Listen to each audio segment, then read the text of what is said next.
everybody. Welcome to Hot Shot Holonet. I am Yodakiller, and I'm here with my buddy Sharkey. That's right. I'm from the Bothan Network. Sharky's from... I'm from the Colorado Cantina crew. There we go. And we are here to get together once again, and we wanted to start a weekly series called Hot Shot Holonet. Sharky, give us a little background on what we're trying to do here and how this came about. Well, we're going to put some bounties out on the most played and most feared decks in the galaxy here. We got to make sure that people are ready and prepared to take their bounty hunters out into the world and take them down. That's right. And we just want to give, we're bounty hunters and we have targets, and we got to make sure that everybody's on the same page who we're hunting and make sure we have the tools to take it down. That's the goal here. That's exactly right. So let's talk about our spotlight and see who we are targeting this time. All right, let's talk a little bit about the puck spotlight. We're in a new meta. We're about a few days right before the Portland sector. We have a lot of leaders that we can probably highlight. What's your thought right now in terms of who's the target? Yeah, my thought right now is that there's a few options here, and I don't think any of them would be completely wrong. But there is one in particular who stood out based on usage, and frankly, it was still surprising to myself and my cohorts over at the Colorado Cantina crew that this one has been sticking around as long as he has. Yeah, definitely. You know what? I think I'm getting a transmission at this moment. Hold on. Yeah. What do we got going on here? Oh, we got our boy. Our first target. Boba. He is our first target that we are concentrating and looking at. Before we look at a deck list, let's talk a little bit about the strengths and powerful. Why do you think this matters? This leader is someone that we need to watch out for and have the tools to prepare for. Well, this leader actually ends up showing up in a lot of tournaments, partially because the game plan is fairly linear. You throw as much damage as you absolutely can and hope it ends up being enough. If you don't do a good job of mitigating that amount of damage, then you are just going to die, and it can add up very quickly. So I don't want to call it easy to play because that's unfair to the players of it, but it is a fairly linear game plan. You want to throw damage, and you want to throw it fast, and you want to just make it so that they are overwhelmed by as much as possible. And so the population of Boba players tends to stay relatively high because of the both linearity, and honestly, it can be a little tough if you don't have enough practice into the matchup. It can be a little tough to decide when do you kill your own units, when do you put damage on base, when do you put damage across the board, how do you spread it out, and the math gets a little funky, and sometimes people just don't like to do math. No, 100%. I think that is the hardest thing to do, is how do you kind of divide, right? How much you're using your life as a resource, and then obviously you need your units to push through, but there's a lot of math that needs to be done here, and I think Cad has some tools, got some units with some big booties to help with that. But let's look at a little deck list to give us a little idea. This is a deck list here from a Mexico PQ, but they kind of, at the moment, they're not so different. There's a couple cards that you can probably put in force chokes to make them a little bit different, but this seems like a little standard for the most part, except for maybe the palps. Kind of seem like it could be something a little bit newish. I've seen them before, but it's been a while. Yeah, the Palps return is an interesting choice. I think it's partially so you can get Palpatine himself out again, whereas previously a lot of the decks were running salvage because that was an easy thing to toss away to force throw, but force throw is no longer a thing.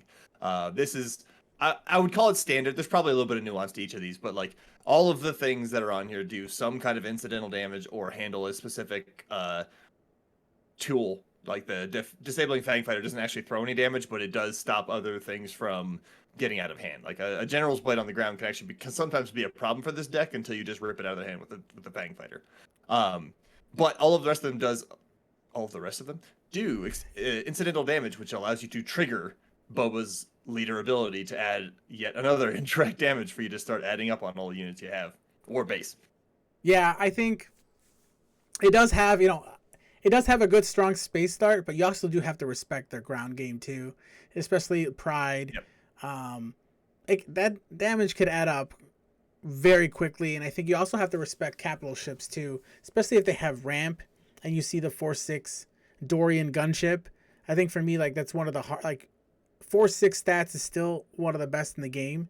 And I think when you see that unit off a ramp, and maybe you've already used Tarkingtown, I think it gets a little bit hazy because you know that one way or another, that's probably going to be the target that Boba will flip on, and you need to have an answer ready for that.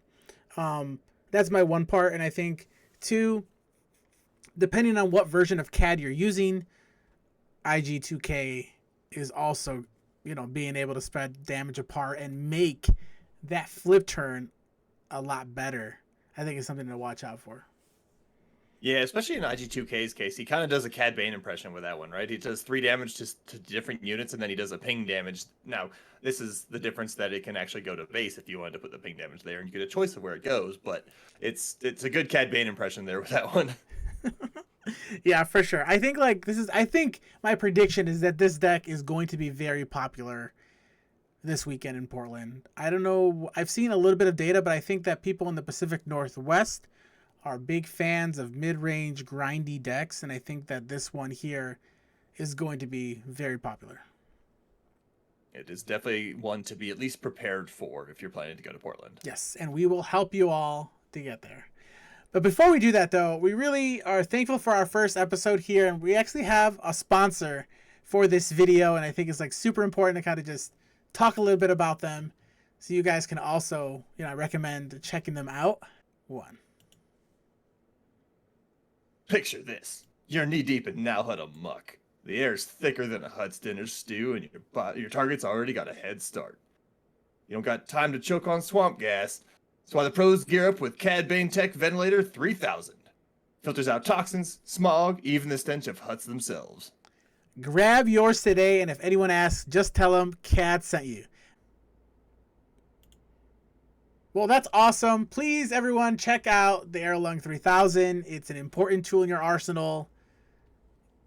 I highly recommend it. I've used it many, many times. All right, let's do a little weapons check. Let's talk about some tools that we can use to combat Boba. And we'll start with our Lord and Savior, the man, the legend, Jabba the Hutt. Jabba the Hutt is phenomenal in this particular matchup for Cad Bane. And this is mostly speaking from the mid-range standpoint, because I don't believe the ones typically run Jabba. But no. Do you see that little blue 8 on the right side of his card? That's a fantastic amount of damage that he can just absorb for you. On top of anything else he does, he saves your base 8 damage that would indirectly go there otherwise. So when you are considering where to put the rocks that Boba throws at you, put them all on Jabba. It's okay that he dies. Put 8 damage on Jabba, he will eat it all for you. Now, there are rare occasions where you need to put a gun on Jabba. Details. But for the most part, Jabba's there to absorb damage.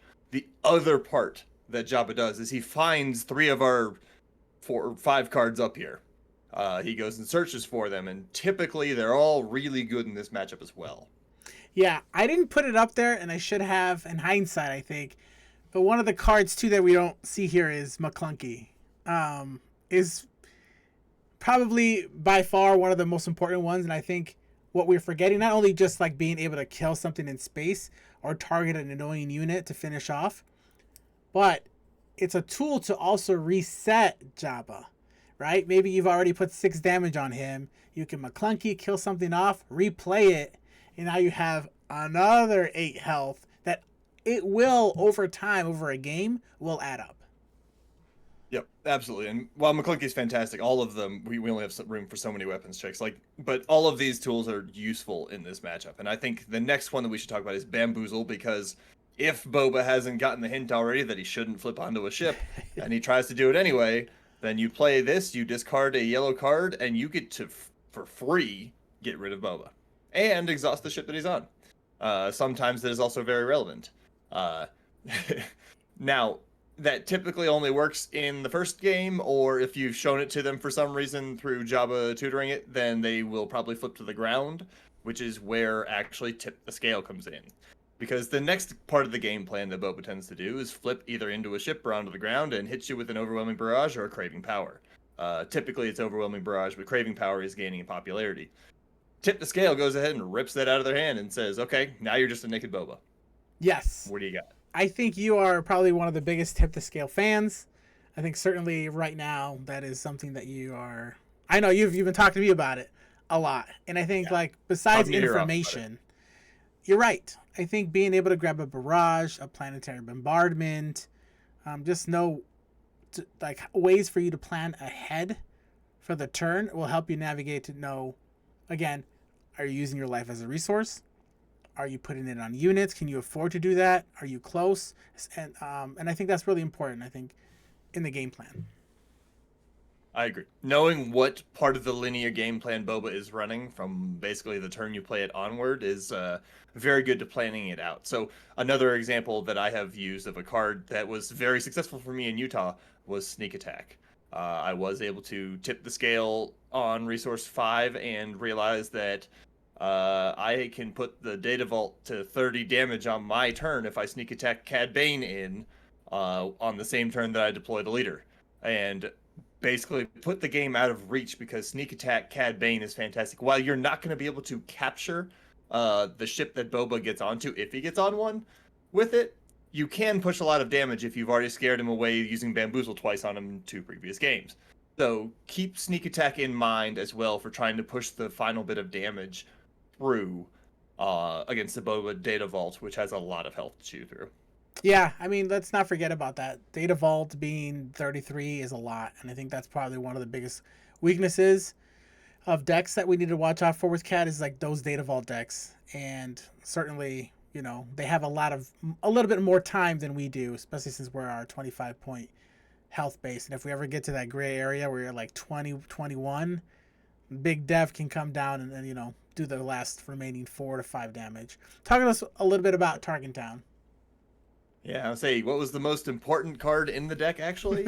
It is Tarkin Town. You can use it in lots of ways. Typically, the way that you'll see Tarkin Town used is to remove the first unit that Boba plays. Now, there are exceptions to this rule where I would actually prefer to save it until later. It's not super common, but sometimes you can set it up so if you have the previously mentioned McClunky in your hand and they play like Kylo's TIE Silencer, for example, that only has 1 health. You can usually eat a little bit of damage and let them play their second unit and then McClunky to kill both things and save Tarkin Town for probably the Fetch Fire Spray that's shown up on Resource 4. And if you get that far while keeping the board clear and still keeping your damage relatively low, you're in a really good spot to finish running the race and force Boba either to the ground or into positions that he really doesn't want to be in. Yeah, exactly. I think they don't want to be in the ground. They want to be in space more than anything. I think against our deck, too, because we're so ground focused. We have a little bit of tools in space, but mostly we can dominate the ground, and they really want to dominate the space. I think these are all great weapons checks for us to be able to take that down. I know that you have that tournament this weekend. I'm going to wish you the best of luck. I hope that you crush it with Cad Bane.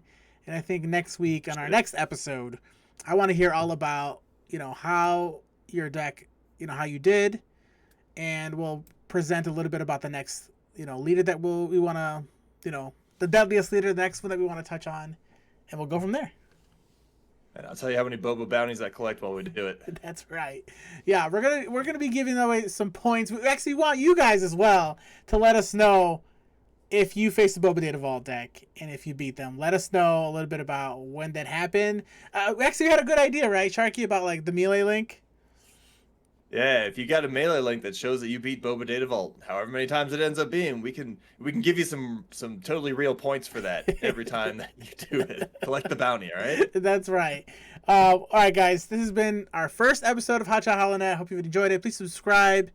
If you have any questions, please let us know. And also in the link below, we'll have a Swooty B link that is kind of molded into a good deck that you can use in order to combat Boba Data Vault, to give you ideas of a 50 or so cards that's really good in case this is a deck that gives you trouble in your local area.